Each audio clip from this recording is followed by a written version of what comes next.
160 मसाले। आमच्याकडे मालवणी गरम मसाला, स्पेशल मच्छी मसाले, हळद, भाजका मसाला असे विविध प्रकारचे प्रसिद्ध मसाले मिळतील। तसेच सर्व प्रकारचे लोणचे देखील आमच्याजवळ मिळेल। प्रोपरायटर दिलीप शिरसाट, संपर्क 84 32 22 40 32। प्रोपरायटर अमीर शिरसाट, संपर्क 96 37 17 05 66। आमचा पत्ता कुडाळ बाजारपेठ।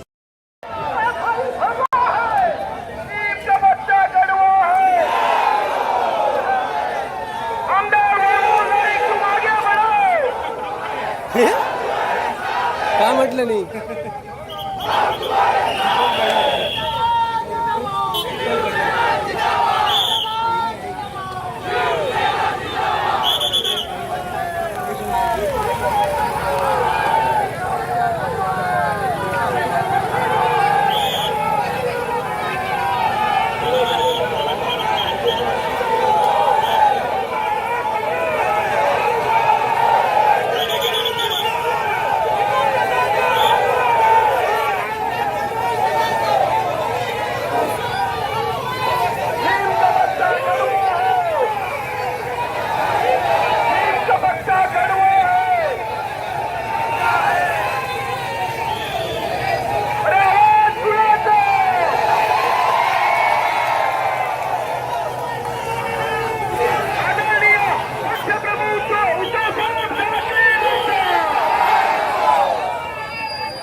आपण या ठिकाणी उत्स्फूर्तपणे या रॅलीमध्ये सहभागी झालात त्याबद्दल मी आपल्या सर्वांचं या ठिकाणी मनापासून स्वागत करतो।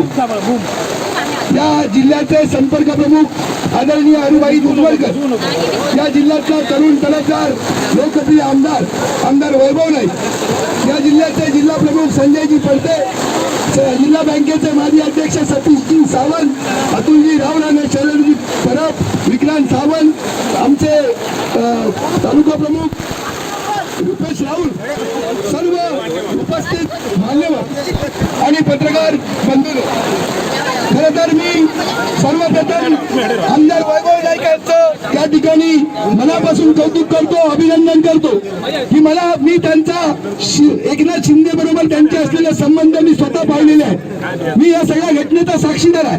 ज्यावेळी मंत्रालयामध्ये जेव्हा वैभव नाईक जायचे त्याला सन्मान एकनाथ शिंदे द्यायचे, त्यांचं असलेलं प्रत्येक काम त्या ठिकाणी करायचे। पण वैभव नाईकांनी सांगितलं जेव्हा निष्ठेचा विषय आला, जेव्हा शिवसेनेचा विषय आला तर मी त्या ठिकाणी आपल्या मैत्रीत राहणार नाही, मी शिवसेना बरोबर राहीन। ही निष्ठा वैभव नाईक सारख्या आमदारांनी या ठिकाणी दाखवली आणि म्हणून आज जिल्ह्यामध्ये एक परिवर्तन, शिवसेनेची एक लाट या निमित्तानं आलेली आहे। खरं तर मी या संपूर्ण महाराष्ट्राचे लोकप्रिय मुख्यमंत्री आदरणीय उद्धवजी ठाकरे साहेब हे ज्यावेळी या संपूर्ण महाराष्ट्राचे मुख्यमंत्री म्हणून त्या ठिकाणी त्यांनी जबाबदारी स्वीकारली, आपल्याला माहिती आहे की गेल्या 2 वर्षामध्ये 2 ते 2.5 वर्षामध्ये अशा प्रकारची अनेक संकट ही त्यांच्यावर त्या ठिकाणी आली, पण उद्धवजी त्या ठिकाणी डगमगले नाही। अनेक महाराष्ट्राच्या हिताचे निर्णय उद्धवजींनी त्या आपल्या मुख्यमंत्री म्हणून त्या काळामध्ये घेतले। मी आपल्याला सांगतो, सिंधुदुर्ग जिल्ह्यामध्ये 2-3 जर महत्वाचे विषय आपल्या समोर सांगितले की 966 कोटी रुपयाचं सरकारी मेडिकल कॉलेज या जिल्ह्याला मंजूर करण्याचं काम आदरणीय उद्धवजी ठाकरे साहेबांनी केलं. या जिल्ह्याचा चिपी विमानतळाचा प्रश्न प्रलंबित होता, तो प्रश्न सुरू करून चिपी विमानतळ त्या ठिकाणी सुरू झालेला आहे. हायवेचा 34 त्या ठिकाणी पूर्ण झालेला आहे. आणि अशा पद्धतीनं चांगलं व्यक्तिमत्व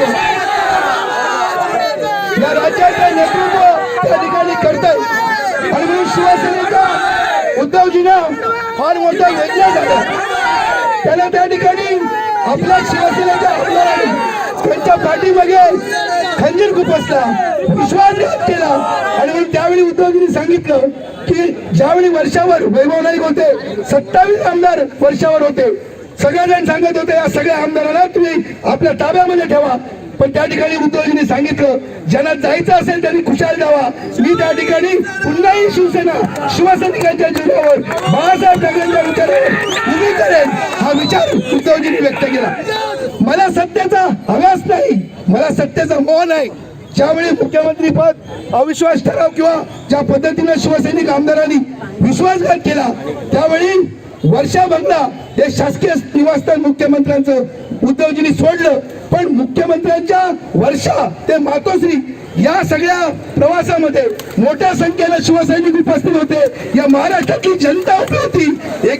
प्रत्येकाच्या हातामध्ये त्या ठिकाणी फुलं होती आणि प्रत्येकाच्या डोळ्यामध्ये अश्रू होते.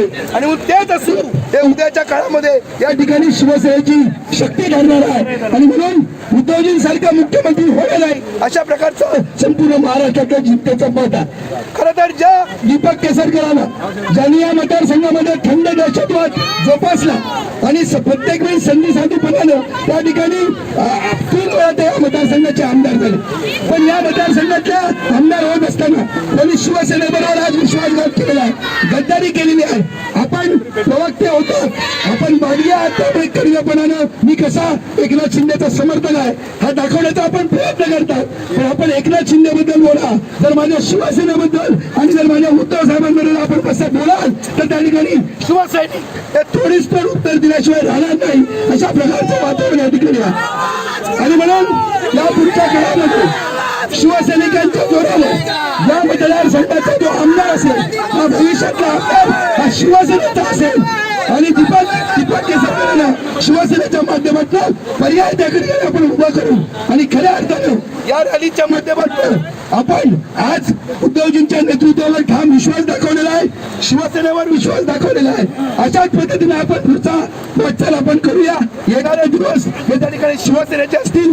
कितीही बंड झाली तर त्या ठिकाणी शिवसेना संपणार नाही, बंड करणारे संपतील हा इतिहास आहे. आणि शिवसेना पुन्हा एकदा तेजानं या सिंधुदुर्गामध्ये आणि महाराष्ट्रामध्ये उभी राहील एवढ्या या निमित्तानं सांगतो. आणि आपल्याला मनापासून शुभेच्छा देतो की आपण स्वतःला एकटे समजू नका.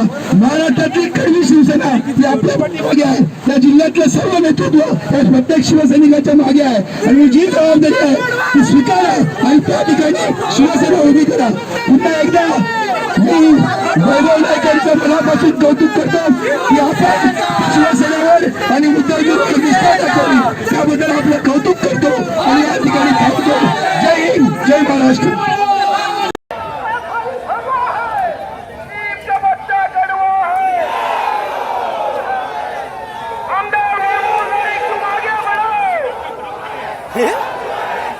का म्हटलं नाही.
असे नवनवीन व्हिडिओ पाहण्यासाठी कोकणशाहीचं यूट्यूब चॅनल सबस्क्राईब करा व बेल बटन प्रेस करा. तसेच फेसबुक पेज लाईक करा आणि इंस्टाग्राम